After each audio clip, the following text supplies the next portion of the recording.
स्वागत है आपका न्यूज़ 24 के डिजिटल प्लेटफॉर्म पे। और आज हम जिस विषय पे बात करने वाले हैं वे बेहद अहम है। आज पूरे देश में गोवर्धन पूजा मनाई जा रही है, दीपावली के दूसरे दिन। और देखिए बीजेपी ने क्या दांव चला है। गोवर्धन पूजा के बहाने बीजेपी लालू यादव के वोट बैंक में सेंधमारी की तैयारी कर रही है। चूंकि बापू सभागार में लगभग 21,000 यादवों को बीजेपी की सदस्यता दिलाई जाएगी। और इसे कार्यक्रम नहीं बताया जा रहा है, इसे महासम्मेलन नहीं बताया जा रहा है, इसे बताया जा रहा है महाजुटान। तो यादव वोट बैंक क्या अब बीजेपी को वोट देंगे, इसी पर पूरी चर्चा करेंगे। हमारे साथ तमाम मेहमान हमारे जुटेंगे आरजेडी से, बीजेपी से, वरिष्ठ पत्रकार, साथ ही साथ राजनीतिक विशेषज्ञ और हमारे वरिष्ठ सहयोगी सौरभ जो है वो भी हमारे साथ जुटेंगे। एक एक अपडेट लेंगे। सबसे पहले मैं सौरभ आप ही का रुख करना चाहूंगी और आपको चर्चा में सबसे पहले शामिल करना चाहूंगी। क्या ये जो महाजुटान है ये शुरू हो चुका है? 21,000 लोगों को सदस्यता दिलाई जा रही है। किस तरीके से इसे देखा जाए और राजनीतिक पर्सपेक्टिव से अगर देखें तो कितनी तस्वीर बदलेगी इसके बाद? जी बिल्कुल दिव्या, सबसे बड़ी बात है कि ये जो महाजुटान है ये अचानक नहीं हुआ है। जब जाति आधारित गणना के आंकड़े जब जारी किए गए थे और जब सभी पॉलिटिकल पार्टी को ये पता चला कि बिहार में 14% यादव समुदाय की संख्या है, तो निश्चित रूप से आप 14% यादवों को इग्नोर करके राजनीति नहीं कर सकते। तो उसी समय यह प्रोग्राम बनाया गया कि जो हमारे दल के जो नेता हैं, कार्यकर्ता हैं और खासकर जो यादव जाति से आते हैं, उनको यह जिम्मेदारी दी गई कि आप अपने अपने क्षेत्र में जो भी लोग यादव जाति से हैं, जो युवा हैं और जो बीजेपी में शामिल होना चाहते हैं, उन सब से आप बातचीत कीजिए, उनका एक आंकड़ा इकट्ठा कीजिए और हम लोग एक इसको महाजुटान करके एक महासम्मेलन करेंगे बिहार की राजधानी पटना में। उसके बाद आज यह महाजुटान जो कार्यक्रम है बीजेपी का वो चल रहा है। एक एक करके सभी जो सदस्य हैं जो यादव समाज से आते हैं उनको सदस्यता दी जा रही है, बीजेपी में वो शामिल हो रहे हैं और पूरे बिहार के साथ साथ पूरे देश को एक मैसेज देने की कोशिश की जा रही है कि जो यादव जाति है वो केवल लालू प्रसाद यादव के साथ नहीं है, वो बीजेपी के साथ भी है। कारण पहले से अगर आप देखेंगे तो कई यादव जो नेता हैं वो बीजेपी के साथ हैं, चाहे वो नित्यानंद राय हो, भूपेंद्र यादव हो, नंदकिशोर यादव हो या फिर रामकृपाल यादव हो या फिर नवल किशोर यादव है, ये लोग पहले से बीजेपी के साथ हैं। तो आज केवल एक मैसेज देने की कोशिश की जा रही है यादव समुदाय के लोगों को। और इस मंच से मैं सुबह से ही देख रहा था, इस मंच से लगातार जो नेता हैं वो जो भाषण दे रहे हैं उनका एक ही संदेश है, एक ही मैसेज है कि वो चाहते हैं कि वो हकीकत बताएं। यानी अभी तक आपके समाज के लिए, यादव समाज के लिए लालू प्रसाद यादव ने क्या किया, वो सच्चाई को सामने रख रहे हैं। वो ये कह रहे हैं कि केवल लालू प्रसाद यादव ने अपने परिवार के लिए आज तक जो कुछ किया है अपने परिवार के लिए किया है, यादव समाज के लिए कुछ भी नहीं किया है। तो ये भी एक बताने की कोशिश की जा रही है कि लालू प्रसाद यादव को आप अपना नेता मानते हैं, उन्होंने कुछ नहीं किया अभी तक आपके लिए, उन्होंने केवल अपने परिवार को देखा, अपनी पत्नी को वो सीएम बनाए, अपने बेटे को वो डिप्टी सीएम बनाए, अपने बेटे को वो मंत्री बना रहे हैं। तो कहीं ना कहीं एक मैसेज देने की कोशिश कि आपका हितैषी हम भी हैं, बीजेपी भी आपका हितैषी है और बीजेपी में भी यादव समुदाय के नेता भी हैं और कार्यकर्ता भी हैं।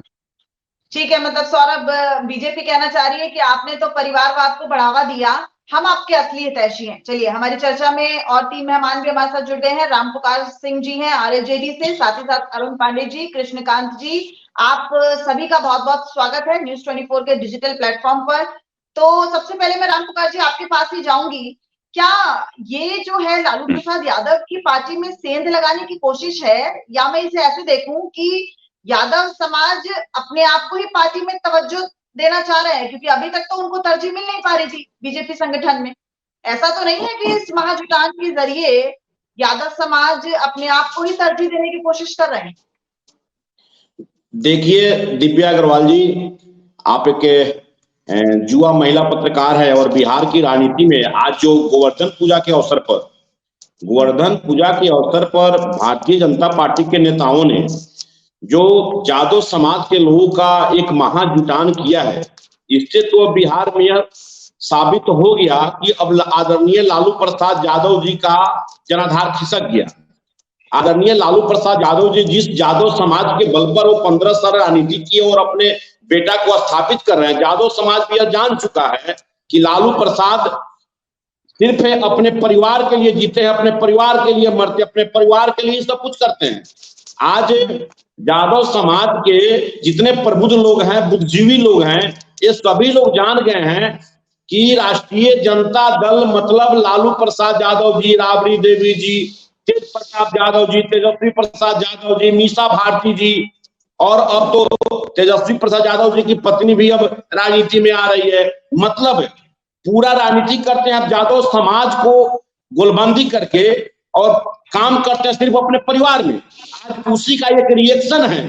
भारतीय जनता पार्टी के नेताओं ने एक गोवर्धन पूजा के अवसर पर यादव सम्मेलन का महाजुटान किए हैं। ये तो परिलक्षित हो गया कि यादव समाज अब अन्य दूसरे दल में भी जा रहे हैं। आज भारतीय जनता पार्टी के साथ है, हम लोगों के भी साथ, हमारे राष्ट्रीय लोक जनता दल के साथ भी बहुत यादव समाज के बड़े बड़े नेता हैं। जीतन राम मांझी जी के पार्टी में बड़े बड़े नेता हैं, चिराग पासवान जी के पार्टी में बड़े बड़े नेता हैं, पशुपति पारस जी के पार्टी में बड़े बड़े नेता हैं, और सारे दलों में यादव समाज के बहुत सारे लोग हैं जो ये अब जान चुके हैं। पहले वाला समय चला गया।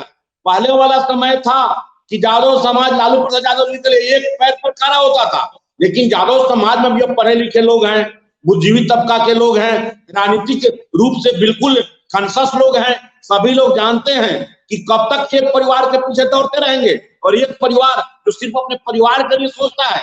अगर लालू प्रसाद यादव जी वाकई में यादव के हितैषी रहते, जिस प्रकार वो चारा घोटाला में जेल गए, वह किसी दूसरे नेता को, बहुत सारे लोग थे उस समय यादव समाज में भी, उस समय तो बहुत सारे लोग थे। अभी भारतीय जनता पार्टी में आदरणीय सांसद रामकृपाल यादव जी हैं, उस समय तो उनके साथ थे, लेकिन उस समय उनको नहीं बनाया, उनको अपना परिवार दिखाई पड़ा।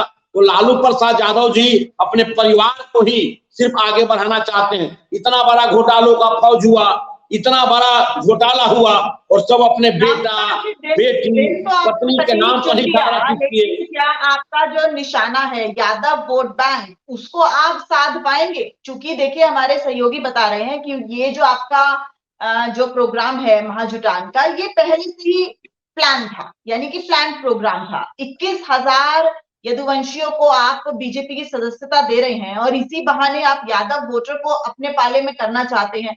दिन तो आपने सटीक चुन लिया, लेकिन क्या आपका निशाना भी सही लग पाएगा? यही तो सबसे बड़ी बात है ना, क्योंकि एक कॉमन से है कि भूमिहार बीजेपी को वोट देता है और यादव राजद को वोट देता है। उस चीज को, उस पर्सपेक्टिव को आप कैसे बदल पाएंगे? देखिए आपको मैं बता दूं कि अब यादव समाज भी पढ़े लिखे लोग हैं। पहले जो दौर था, आज यादव समाज में एक इंटेलेक्चुअल लोग हैं, पढ़े लिखे, बौद्धिक स्तर के उच्च विचारधारा के लोग हैं, और यादव समाज के लोग अभी जानते हैं कि राजनीति में कैसे भागीदारी होनी चाहिए। बिहार में यादव समाज का जो जुटान आज दिखा दिया कि लालू प्रसाद यादव से जमीन खिसक गया है। राष्ट्रीय जनता दल समझती है कि यादव समाज का मेरा बपौती वोट है, मैं इस माने में कह सकता हूं कि मेरा पूरा अधिकार वाला वोट है। अब इस बार यादव समाज ये दिखा दिया, जो एनडीए गठबंधन के हम लोगों के घटक दल है भारतीय जनता पार्टी, और भारतीय जनता पार्टी के एक बुलावे पर यादव समाज के लोग उतना जुटान हुए गोवर्धन पूजा के अवसर पर। ये तो दिखाई पड़ गया बिहार में कि लालू प्रसाद यादव जी का जमीन खिसक गया है। तेजस्वी प्रसाद यादव जी का जो सपना है, वो सपना कभी बिहार में पूरा होने वाला नहीं है। ठीक है राम पुकार जी, और देखिए बीजेपी से अनामिका सिंह भी हमारे साथ जुड़ी हैं। मैम बहुत बहुत शुक्रिया हमारे कार्यक्रम में जुड़ने का, और लगातार हम चर्चा कर रहे हैं कि आखिर लालू की आरजेडी के वोट बैंक में सेंधमारी की तैयारी है।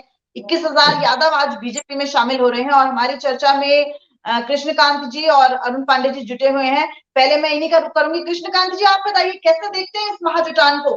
क्योंकि बीजेपी कह रही है कि ये कोई सम्मेलन नहीं है, ये महाजुटान है, और यादव वोट बैंक में सेंधमारी की कोशिश है। तो जो अभी तक अगर बिहार की गठबंधन सरकार का देखें हम, तो कास्ट सर्वे या फिर आरक्षण का दायरा बढ़ाया जाए, ये दो तीर कहीं ना कहीं साबित हो सकते हैं एक तरीके से। तो क्या माना जाए कि बीजेपी जो ये महाजुटान कर रही है, वो इस महाजुटान के जरिए अपना जो उद्देश्य है वो उस पर साध पाएगी या नहीं? जी दिव्या जी, देखिए अभी जो महाजुटान जो की जा रही है, देखिए अभी चुनाव नजदीक आ गया है। अभी हर पार्टियां जो है वो इस तरह का महाजुटान करेगी अलग अलग कास्ट को लुभाने के लिए। ठीक है, बीजेपी ने अभी महाजुटान किया है, लेकिन ये सक्सेस तो तब होगा जब रिजल्ट आएगा, तभी पता चलेगा कितना सक्सेस हुआ। देखिए पार्टी में लोग भीड़ में आ जाते हैं, जैसे आप जब लंगर चलता है या जब बांटते हैं कोई चीज, तो लोग आ जाते हैं, खाते हैं, लेकिन वो वोट में, जैसे अब जो चुनाव में जो हम इतने जो पार्टी जो खर्चा करती है, जो अलग दारू वगैरह जो बांटती है, लोग सभी का पीते हैं, खाते हैं, वोट किसको देते हैं वो जनता ही बता सकती है। तो ये जुटान जो है ये सक्सेस तब होगा जब रिजल्ट है। देखिए अभी अब ये जुटाए हैं, अभी कुछ दिन बाद फिर वो, अब यार ये जैसे राम पुकार जी ने अभी बताया कि अपने पार्टी अपने ही लोगों को उठाने की कोशिश करते हैं। देखिए नीतीश कुमार जी ने आरसीपी सिंह जी को भी उठाया, और सीताराम मांझी पर भी उन्होंने कमेंट किया कि मूर्खतापन थी मेरी। इस तरह से हर पार्टी आज के डेट में कथनी और करनी जो है अलग होता है। हर पार्टी के जब आप देख लो, चाहे वो बीजेपी में हो चाहे कांग्रेस में हो, परिवारवाद जो है वो शुरू से पनप रहा है और आगे भी पनपता रहेगा, क्योंकि दूसरों को बनाने के बाद कहीं वो बाद में स्टेटमेंट ऐसा ना आए कि मूर्खता हमसे हो गई, मूर्खता हो गई। तो इसी से बचने के लिए लोग अपने परिवार में ही अपना वंश आगे बढ़ा रहे हैं। आप इसी तरह बिजनेस में भी होता है, चाहे वो अंबानी हो, किसी बाहर दूसरे को नहीं करते, अपने, क्योंकि अपने परिवार अपने ब्लड पे हमेशा भरोसा होता है। तो इसमें कोई बुरी बात नहीं है, क्योंकि अब जो ये चलता आ रहा है, पहले राजशाही था, अब जो है वो डेमोक्रेसी का लोकशाही चल रहा है। तो इस तरह से पार्टियां लुभाने काम करेंगी। अरुण पांडे जी आपके पास आऊंगी, उससे पहले जरा अनामिका जी से एक छोटा सा कमेंट ले लेती हूँ। अनामिका जी, जो अभी हाल ही में जातीय जनगणना हुई है उसके जो आंकड़े सामने आए हैं, उसमें सामने आया 14.26% ये है यादव वोटर। तो आपको अब इसी को साधने की तैयारी है, तो आप मानेंगी ना, ये क्रेडिट तो देंगी ना नीतीश कुमार को कि उन्होंने जातीय जनगणना कराई। जातीय जनगणना कराने के बाद उन्होंने जो आंकड़े हैं वो भी सार्वजनिक करे, क्योंकि आंकड़ों के बेसिस पर ही आप अब ये महाजुटान कर रहे हैं। दिव्या जी, भारतीय जनता पार्टी कभी भी जाति की राजनीति करने में विश्वास नहीं करती। हम सबका साथ, सबका विकास और सबका विश्वास करने में यकीन करते हैं। और ये जो कार्यक्रम आज आप देख रहे हैं आदरणीय नित्यानंद जी के नेतृत्व में, वो कार्यक्रम लगातार वो मुझे लगता है 20 सालों से करते हैं। अब वो ये कार्यक्रम अपने गांव पे करते रहे, इस बार उन्होंने पटना में किया है। तो कहीं भी ये हमें लालू प्रसाद जी की तरह, नीतीश जी की तरह हम जाति के लिए ये सब नहीं कर रहे हैं। और जहां तक ये विषय है कि यादव समुदाय या जो यदुवंशी लोग हैं वो भारतीय जनता पार्टी और राष्ट्रवादी मानसिकता के साथ खड़े हुए हैं, और नित्यानंद जी के नेतृत्व में ये कार्यक्रम होता रहा है। अभी जैसे कि मैं अपने राजनीतिक विश्लेषक को सुन रही थी, इस तरह वो कह रहे थे कि परिवारवाद की जहां तक बात है, भारतीय जनता पार्टी में उस तरह का परिवारवाद नहीं है जिस तरह से बात की जाती है। परिवार की जब बपूती और विरासत होती है तो हम उसे परिवारवाद कहते हैं, और जब तय होता है कि एक ही व्यक्ति के बाद दूसरा व्यक्ति बनेगा उसे परिवारवाद कहेंगे। अगर एक ही पिता का एक पुत्र अगर राजनीति में आ जाता है अपनी योग्यता से, तो ये तय नहीं है कि उसके पोते को भी वो सीट दे दी जाएगी। भारतीय जनता पार्टी इस तरह के विचारधारा के साथ काम करती है। तो जहां तक यदुवंशियों के एक आप कह रहे हैं कि जुटाव की बात है, तो ये कार्यक्रम भावनाओं से जुड़ा हुआ, गोवर्धन पूजा की भावनाओं से जुड़ा एक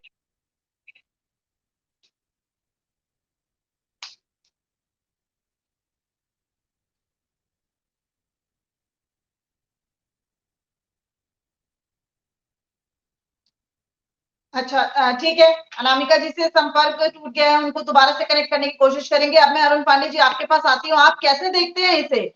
लोकसभा चुनाव 2024 में और 2025 में बिहार के विधानसभा चुनाव, बीजेपी हालांकि ये कह रही है कि हम तो हर साल ये कार्यक्रम करते हैं गोवर्धन पूजा के मौके पर, लेकिन जब लोकसभा चुनाव पास हो, जब विधानसभा चुनाव हो, तो ऐसे में ये सवाल तो पूछा जाएगा ना कि भाई कास्ट सर्वे हुआ, उसके बाद आरक्षण का दायरा बढ़ाया गया, तो अब बीजेपी जो ये महाजुटान कर रही है, यदुवंशियों को बीजेपी की सदस्यता दिला रही है, उसको राजनीतिक परिप्रेक्ष्य से कैसे देखेंगे?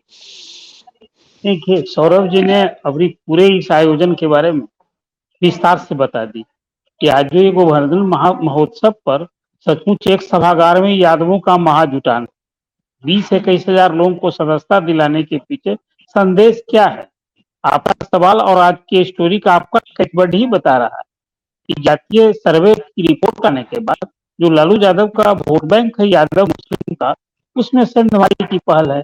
यूं ये बात सही है कि लालू यादव 1990 के बाद से चाहे सत्ता में रहे या सत्ता से बाहर रहे, तो राजनीति की एक धुरी है और यादव मुस्लिम का वोट बैंक, इसी वोट बैंक में सेंधमारी की पहल है।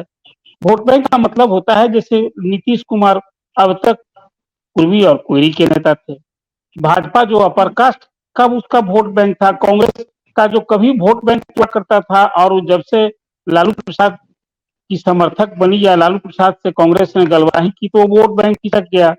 अब कुल मिलाकर ये पूरी लोकसभा चुनाव और विधानसभा चुनाव का ही तो रिहर्सल है।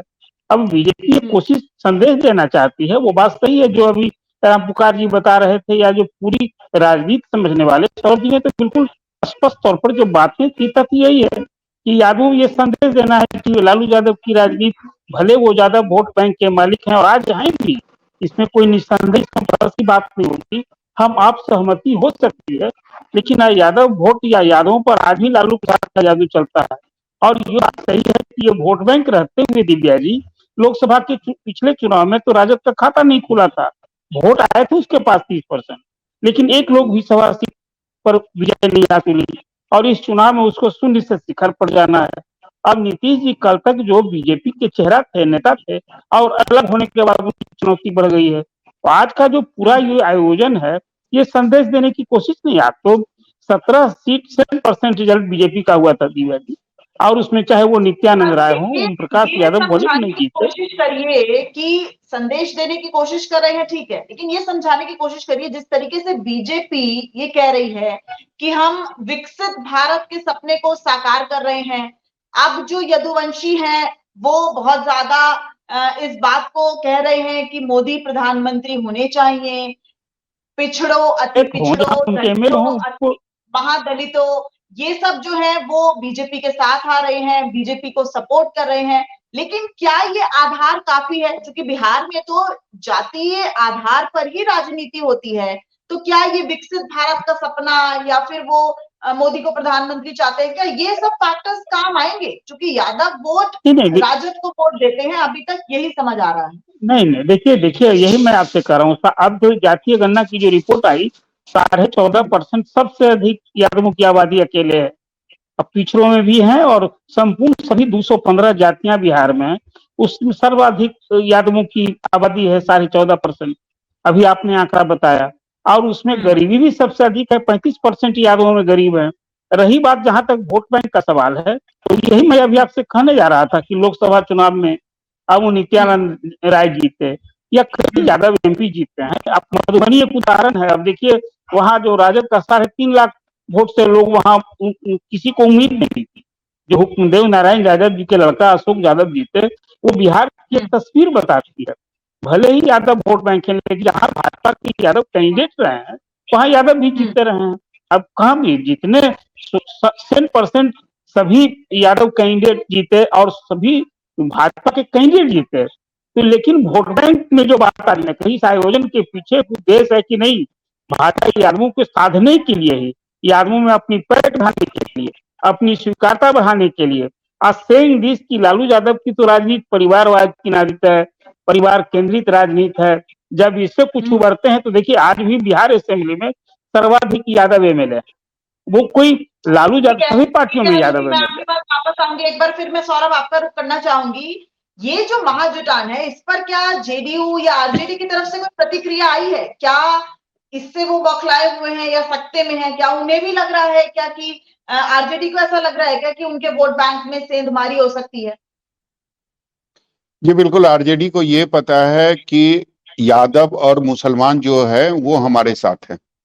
उनका कहना है कि भले ही महाजुटान जो कार्यक्रम है वो जितना चाहे कर ले, उससे कोई फर्क नहीं पड़ने वाला है।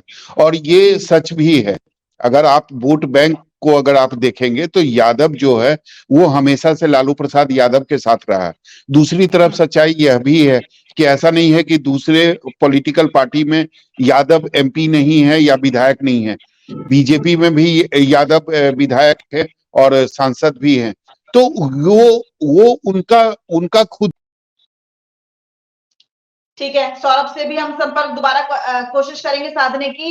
लेकिन देखिए, जो कोर वोटर है, राम पुकार जी मैं आपके पास आना चाहूंगी, जो कोर वोटर है यादव वो राजद के साथ है, आरजेडी के साथ है। हालांकि जो पार्टियां कैंडिडेट यादव खड़ी करती हैं उनको भी जो है वो वोट मिल जाता है। लेकिन इसको किस तरीके से देख रहे हैं राम पुकार जी, आप इस महाजुठान को देख रहे हैं कि क्या ये एक चेंजिंग फैक्टर बिहार की राजनीति में बन सकता है?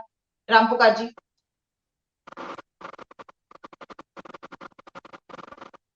मैं बहुत करीब से देखा हूं। मैं चंपारण जिला से बिलोंग करता हूं। पूर्वी चंपारण जिला में 12 विधानसभा है और 12 विधानसभा क्षेत्र में 2 विधानसभा सटा हुआ है, जहां एक पिपरा विधानसभा है। पिपरा विधानसभा क्षेत्र से श्याम बाबू प्रसाद यादव भारतीय जनता पार्टी के उम्मीदवार होते हैं और उसी के बगल में कल्याणपुर विधानसभा है पूर्वी चंपारण जिला में, वहां से राजद के उम्मीदवार होते हैं मनोज कुमार यादव।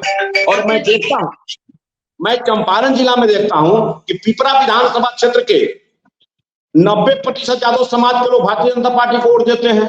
वहीं बगल के विधानसभा क्षेत्र में मनोज कुमार यादव को वोट देते हैं। तो देखिए, यादव समाज लोग को मैं देखता हूं कि उनके समाज के लोग जहां खड़ा होते हैं वो अपना वोट 80 से 85% उनको समाज को दे देते हैं। आपको एग्जाम्पल पिछले लोकसभा चुनाव का मैं देना चाहता हूँ। पाटलिपुत्र लोकसभा का रामकृपाल यादव जी लड़ रहे थे और वहां से मीसा भारती जी लड़ रही थी। वहां राजद के लोगों ने मीसा भारती को हराकर वहां रामकृपाल यादव जी को वोट दे दिया। आप देखिए, यादव समाज के लोगों ने वहां अच्छा वोट दिया रामकृपाल यादव जी को। तो यादव समाज, अब कोई कहेगा कि लालू प्रसाद यादव का बंधुआ मजदूर है, ऐसा होने वाला नहीं है। यादव समाज में बहुत चिंतनशील, बहुत राजनीतिक परिपक्व और बहुत पढ़ा लिखा नौजवान, आज के परिवेश में यादव समाज में शिक्षा आई है, अवेयरनेस जागरूकता आई है, राजनीतिक जागरूकता आई है। आप देखिए, हर पार्टी में यादव समाज के बड़े बड़े नेता हैं। अब लालू प्रसाद यादव जी कहेंगे कि यादव समाज हम जैसे कहे वैसे तुम करो, तो अब यादव समाज उनके झांसे में आने वाला नहीं है। यादव समाज यह समझ गया है कि राष्ट्रीय जनता दल का पूरा राजनीति एक परिवार में सिमट कर आ गया है और सिर्फ उनका लालू प्रसाद यादव जी का ही परिवार है, दूसरा किसी का परिवार नहीं है। मैं बहुत गरीब से सुन रहा था आदरणीय सौरभ कुमार भाई का, आदरणीय अरुण पांडे जी का, बहुत अच्छा एनालिसिस किए और इनकी बातों में दम है। एक बार अनामिका जी हमारे साथ फिर जुड़ गई हैं, साथ ही साथ सौरभ भी हमारे साथ दोबारा जुड़ गए हैं। अनामिका जी, मैं आपके पास आना चाहूंगी। देखिए, जातीय जनगणना हुई, उसके बाद आंकड़े सार्वजनिक हुए, अब आरक्षण का दायरा बढ़ा दिया गया है। तो क्या माना जाए? देखिए, राजनीति में कुछ भी ऐसे ही नहीं होता है। आज गोवर्धन पूजा है, हालांकि आप कह रही हैं कि हर साल इस कार्यक्रम को किया जाता है, लेकिन लोकसभा चुनाव 2024 के हैं। जी दिव्या जी, आप इस विषय में पता कर सकती है, मुझे लगता है सौरभ जी को पता भी होगा। ये बहुत कई 2 दशकों से चला रही है पूजा।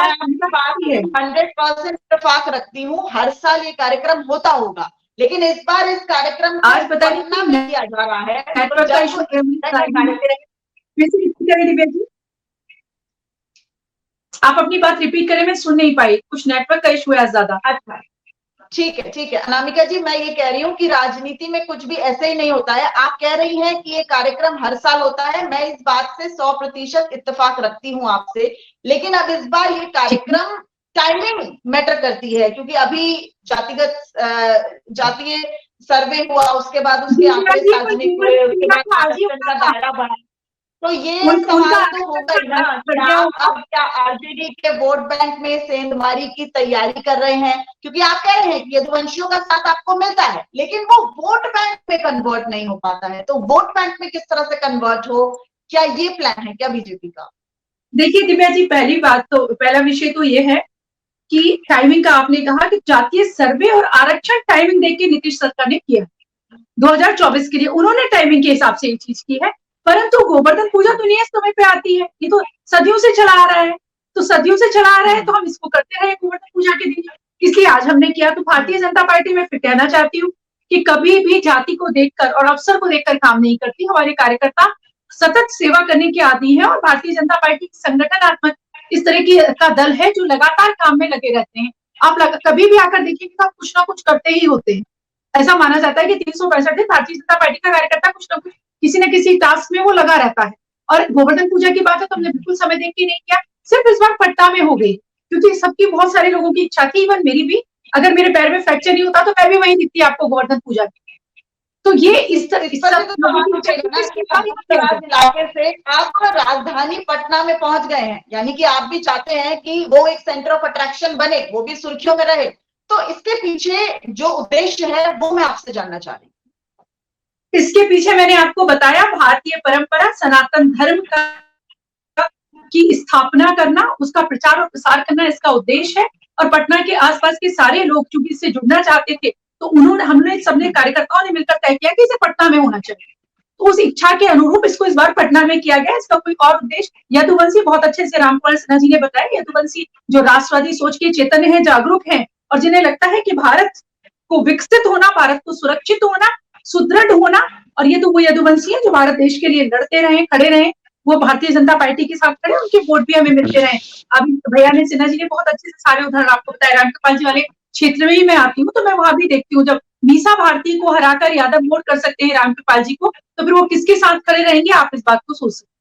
दिव्या जी, भारतीय जनता पार्टी ये तो समय अगर कोर वोटर देखें तो वो आज भी आरजेडी के साथ है। जो यादव वोटर है वो आज भी आरजेडी के साथ है। उस कोर वोटर को आप अपने हक में कैसे खड़े करेंगे, कैसे उनके वोट बैंक में सेंधमारी लगा पाएंगे? सिर्फ ये परिवारवाद को बढ़ावा दे रहे हैं। पास करते हैं हम अपने काम से, हम अपनी नीतियों से उन्हें ये यकीन दिलाएंगे कि हम भारतवर्ष को श्रेष्ठ बनाने के लिए काम कर रहे हैं। और जब हम अंत्योदय के तहत लोक कल्याणकारी योजनाओं की बात करते हैं तो हम ये नहीं देखते कि किसने हमें वोट किया या नहीं किया। आदरणीय नरेंद्र मोदी जी कोई भी योजना लागू करते समय केंद्रीय सरकार ये नहीं देखती है कि यादवों ने हमें वोट किया था या नहीं, या किसी और ने हमें वोट किया था नहीं। हम सबके लिए काम करते हैं और जब लगातार सतत रूप से आप विनम्र होकर काम करते रहते हैं तो व्यक्ति के मन में ये भी इच्छा पैदा हो जाती है कि ऐसी पार्टी जो लोक कल्याण के लिए सोच रही है, देश की सुरक्षा के लिए सोच रही है, देश को श्रेष्ठ बनाने के लिए सोच रही है और मानवीय मूल्य साथ में सनातन मूल्यों को स्थापित करने के लिए सोच रही है। आप सोच के देखिए ना, जो पार्टी गोवर्धन में आज भी पूजा करती हो पर्वत, जो सुबह उठ के जिस सनातन परंपरा में प्रणाम किया जाता हो धरती को, दिव्या जी ये कहकर के आप क्षमा करना मैं आप पे पैर रखता हूँ, तो वैसी पार्टी कभी भी जाति के विषय में सोचकर इस देश को तोड़ने का काम नहीं करेगी, हमेशा जोड़ने का काम करते हैं। और यदुवंशी हमारे साथ है और आगे भी आएंगे और बहुत अच्छे परिणाम 2024 और 25 में देखने को मिलेंगे।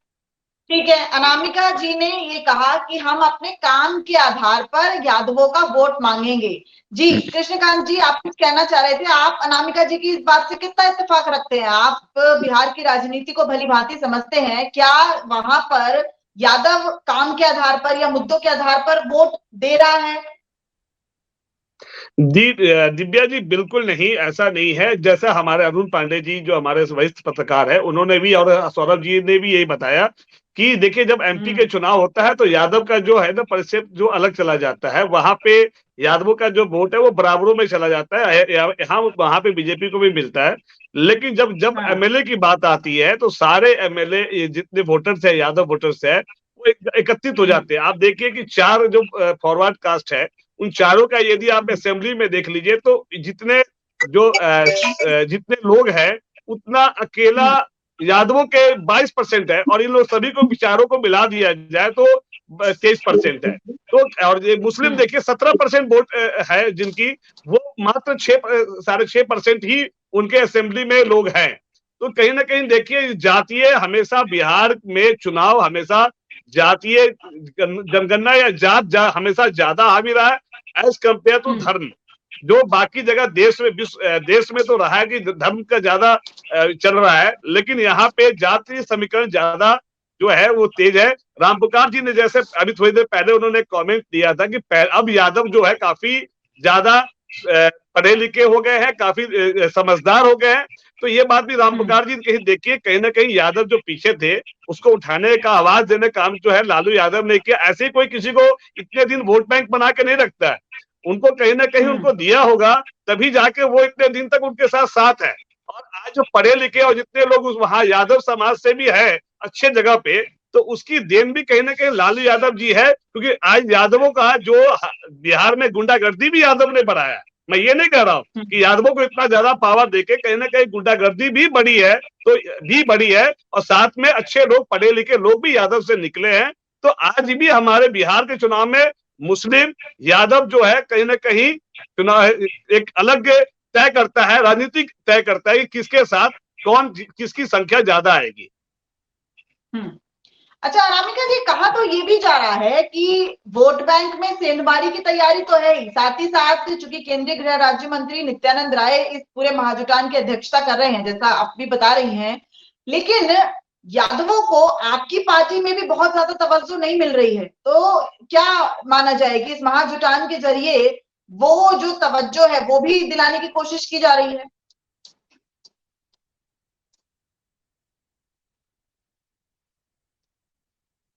अनामिका जी अनम्यूट कर दीजिए। हेलो अनम्यूट करिए मैम, आप म्यूट हैं, आपकी आवाज हम तक नहीं पहुंच पा रही। हेलो, मैं अनम्यूट हूँ जी हेलो जी, आवाज आ रही है? आप आ रही है, आप हाँ, स्पष्ट आ रही है। जी, अब पहले कृष्णकांत जी की बात का जवाब देना चाहूंगी। यादवों को लालू जी ने, मैं एक बिल्कुल उस तरह से कहूंगी, प्रवक्ता से इतर जाकर कहूंगी, अगर यादवों का बिहार की बात कर रही हूँ मैं, सबसे ज्यादा किसी ने नुकसान किया है तो वो लालू प्रसाद यादव ने।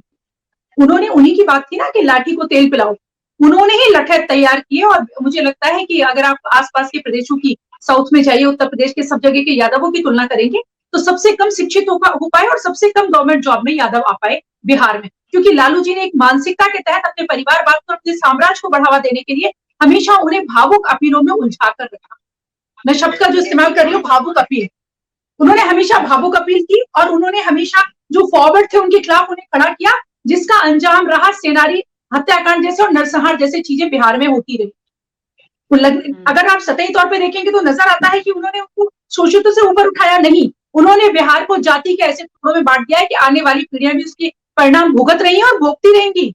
जिन्होंने सनातन धर्म को, मैं हिंदू शब्द ही नहीं बोलूंगी, सनातन धर्म इसके रक्षक को, रामपुकार जी तो आपके ही पार्टी के एलियंस जो है वो कह रहे हैं, रामपुकार जी की उनके ही बातों को रख लिया जाए तो काफी ज्यादा यादवों में जो तरक्की हुई है आप ही के पार्टी के गठबंधन के लोग हैं। क्या क्या कह रहे हैं आप कृष्णकांत जी? आपका जवाब दूंगी, क्या बोले आप? आपके ही गठबंधन के रामपुकार जी हैं, और उनकी ही स्टेटमेंट को यदि माना जाए, आज के स्टेटमेंट है कि पहले से ज्यादा यादव जो है समृद्ध और जो है पढ़े लिखे है। समाप्त नहीं हुई, मैं आपकी बात कर रहा हूँ, जवाब नहीं थी उनकी बात नहीं सुन पाई, आप शुरू से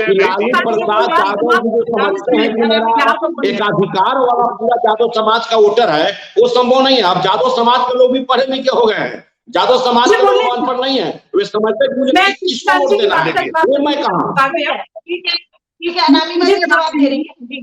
कृष्णकांत जी, उन्होंने एक भावुक, दिव्या जी, एक भावुक अपील के द्वारा लंबे समय तक यादवों को दिग्भ्रमित करके रखा। मैं ये शब्द कहूंगी, मैं इसे पढ़ाई लिखाई से जोड़कर नहीं कहूंगी, क्योंकि राष्ट्रवादी विचार होने के लिए, चैतन्य होने के लिए, जागरूक होने के लिए, बुद्धिजीवी होने के लिए शिक्षा का बहुत संबंध नहीं है।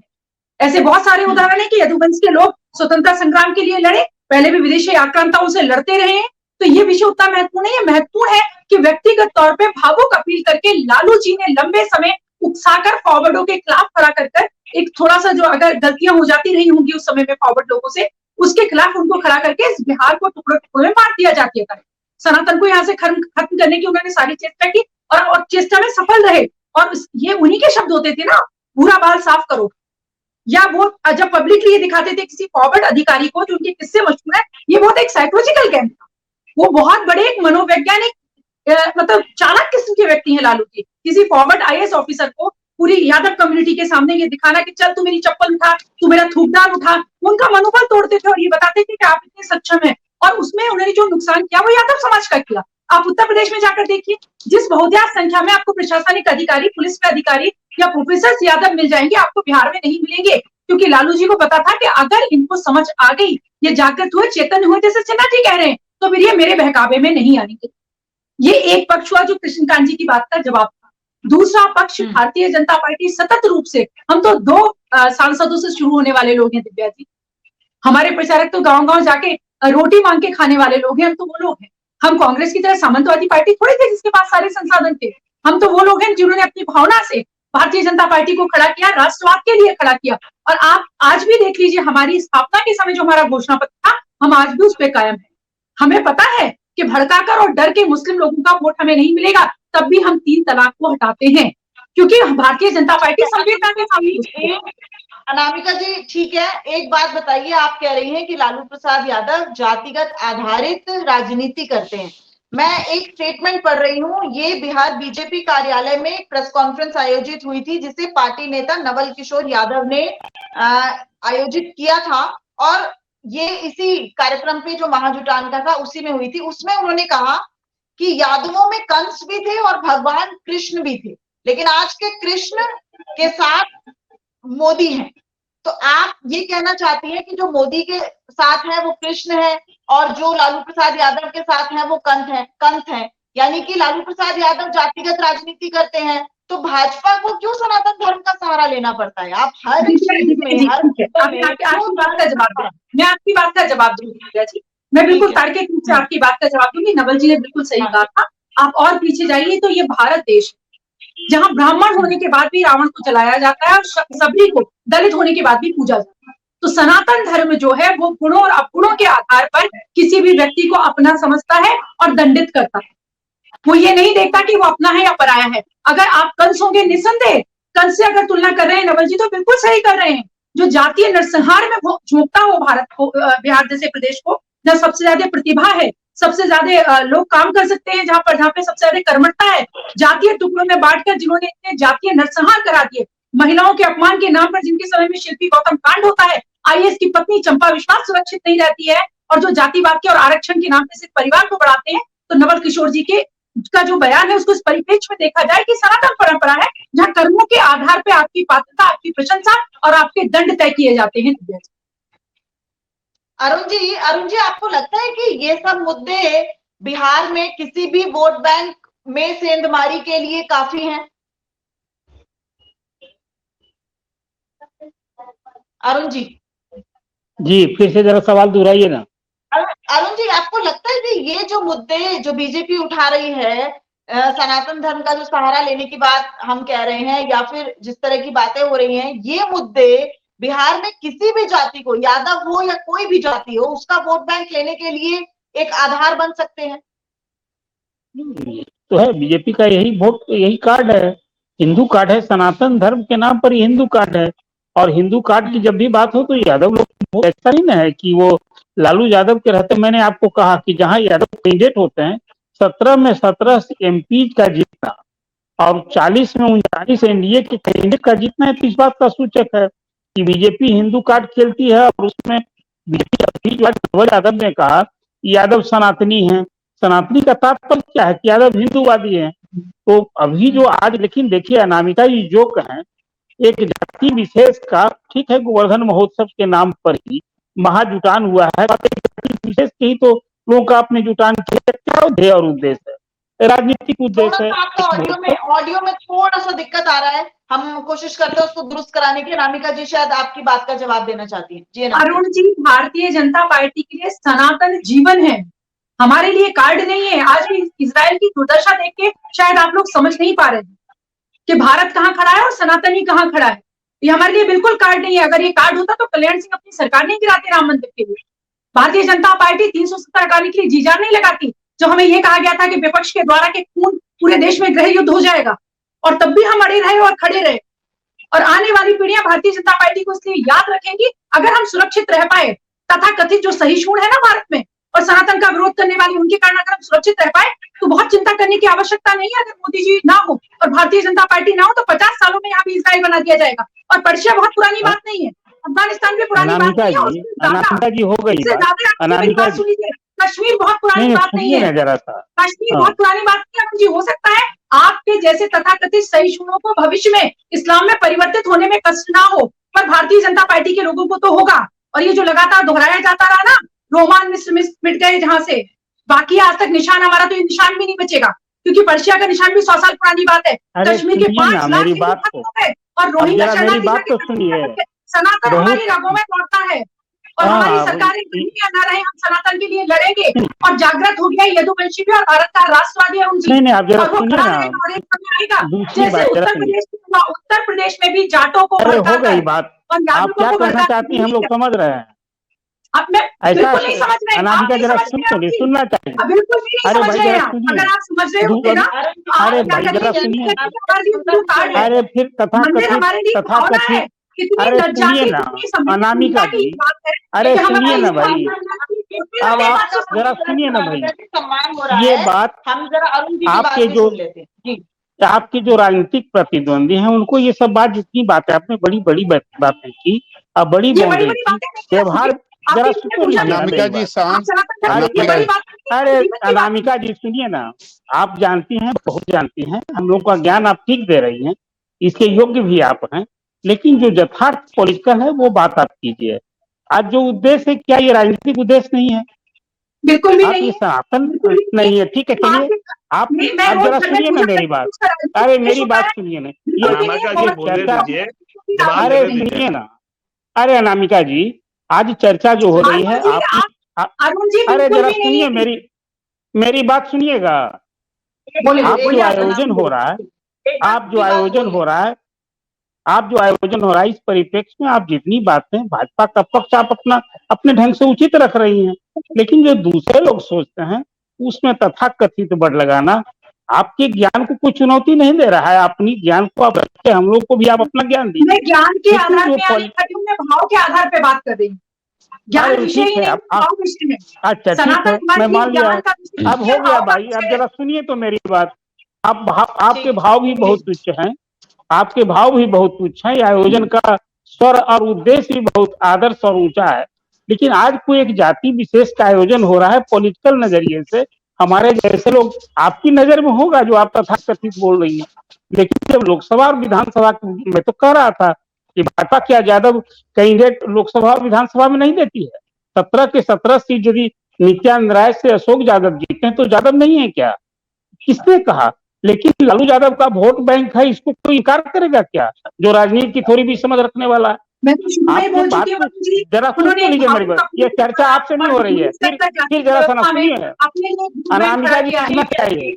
अनामिका जी, ठीक है अनामिका सौरभ, जी, आपके पास उन्होंने खड़ा किया है, बिहार का विकास किया है, एक जानकारी मेरे सामने है। समय आएगा तो उनका बात जो कर रहे movement हैं, है, उसके बाद वो भी भारतीय जनता पार्टी के साथ आएगा, उनके और गठबंधन के साथ ये आएगा, यादवों का महाजुटान, इसे आप कैसे देखते हैं बिहार की पॉलिटिक्स में? ये बिहार की पॉलिटिक्स की तस्वीर किस तरह से बदल रहे हैं? और अगर आम लोगों की बात की जाए, आप लगातार आम करती लोगों है से भी बात कर अब रहे ये हैं, अनामिका जी उनके किसको समझा रही मुद्दों हैं पर क्या कि प्रभाव भाजपा पड़ रहा है? जात की राजनीति नहीं करती है, आपको जाति के वोट से जरूरत नहीं, क्या बात आप कर रही हैं? सनातन धर्म के नाम पर भी जो हिंदू मत मानने वाले हैं उसी को तो समेटने की कोशिश होती है। ठीक है अभी जो अरुण जी, तमिलनाडु की किसी बिल्कुल मिनिस्टर, जरा तो सुन लीजिए ना मेरी बात। व्यापक करना अरे है, सुनिए ना, प्रयास कि करती क्यों हूँ, हमको आप कन्विंस कर रही हैं? सौरभ से ले रही हूँ। ठीक है अरुण अरुण जी कन्विंस हमें नहीं होंगे, व्यापक वो करते उनका हैं, ट्रेनिंग जो नहीं, है नहीं। वो ट्रेनिंग ऐसी ही दी जाती है, ठीक है ट्रेनिंग दी नहीं, ऐसी नहीं। दी जाती है कि वो चुप सौरभ नहीं जी होंगे और ना दिव्या, समझेंगे वो। जी सौरभ जी दिव्या, सबसे बड़ी बात है कि अरुण जी जो बातें कह रहे हैं वो बिल्कुल सही बोल रहे हैं। हालांकि अनामिका जी नहीं मानेंगी, यहाँ पर कैमरे पर वो कभी नहीं कहेंगी कि बीजेपी जो है वो जाति आधारित राजनीति करती है। वो हमेशा विकास की बात करेंगी, कारण कि वो प्रवक्ता है, उनको पार्टी का अपना पक्ष रखना है। लेकिन सच्चाई यही है कि जब भी चुनाव का समय आता है तो विकास या जो भी मुद्दा होता है वो कहीं ना कहीं बिहार में गौन हो जाता है और वहां जाति ही देखी जाती है। और ये निश्चित रूप से आज से नहीं, शुरू से देखा जा रहा है कि यादव जो वोट बैंक है वो लालू प्रसाद यादव का ही माना जाता है। भले आप उसमें थोड़ी सी सेंधमारी कर ले, वो अलग बात है। तो आज जो महाजुटान हो रहा है वो सेंधमारी करने की एक कोशिश मात्र है कि 2024 के पहले ज्यादा से ज्यादा जो यादव जाति के लोग हैं, यादव समुदाय के लोग हैं, उनको एक कन्विंस करने की कोशिश की जाए कि आपके हितैषी हम हैं, लालू प्रसाद यादव नहीं है। उन्होंने आज तक आपको कुछ नहीं दिया है, उन्होंने केवल अपने परिवार को दिया, आपको कुछ नहीं मिला। समाज को लालू प्रसाद यादव से कोई फायदा नहीं हुआ। तो एक कन्विंस करने की कोशिश है, एक मैसेज देने की कोशिश है, और उसके बाद ये राम को पार्टी बता रही है, ये क्या जनता को टारगेट कर पा रहे हैं? यादव वोट बैंक में सेंधमारी क्या बीजेपी कर पाएगी इन सब मुद्दों से? दिव्या जी, सब एक दिन का तो होता नहीं है, एक दिन में कुछ भी नहीं होता है। चुनाव के नजदीक करना हो तो 5 साल करना पड़ता है। जी जी, 5 साल जो भी ये जो प्लानिंग है ना, वो 5 साल करनी होती है। जी तभी बिल्कुल जाके कुछ बिल्कुल एक चार, हाँ, ये एग्जाम के एक महीना का पढ़ाई करने से एग्जाम तो पास हो सकता है, बट टॉप नहीं किया जा सकता है।